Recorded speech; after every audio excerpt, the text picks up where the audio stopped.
ঢোকার আগে আরেকটা মন্দির। এখন এখানে গানের জন্য জানি না শোনা যাচ্ছে কিনা, অনেক ভিড়। তো আমরা এখন ভিতরে ঢুকবো, চলুন আপনারাও চলুন এই ভিড়ের মধ্যে। গো।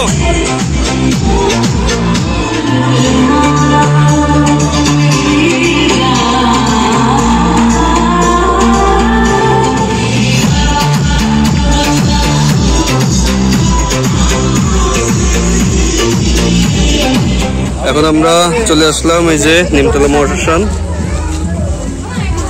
এখানকার গেটটা কিন্তু অনেক সুন্দর, আর গেটের উপরেও একটা মন্দির আছে, আর এই মন্দিরের ভিতরে আমরা প্রবেশ করছি। মন্দিরের গেটেই ছবি তোলার সুন্দর একটা জায়গা, পুরো রেড পুষ্পা পাইপ। এবার প্রবেশ করছি। এই হচ্ছে মন্দিরের কালারফুল গেট। এরপর আমরা ভিতরে যাব। এই সাইডেরটাই বাজার, সোজা মন্দিরের। এই যে দেখা শুরু, হ্যাঁ, বড় রাক্ষস দা কুম্ভকর্ণ। এই কুম্ভকর্ণের সাথে কিন্তু আমার বেশ মিল আছে, অনেকটাই মিল।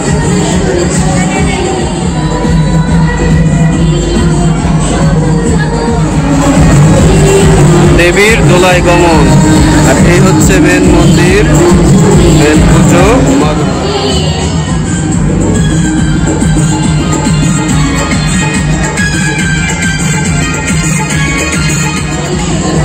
ঠিক যেন আমার মতো ভুঁড়ি ভাসিয়ে দিয়ে ভিডিও করছে।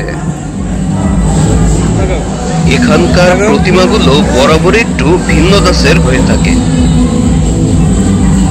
এরপর আমার প্রিয় জিনিস চানাচুর মাখা।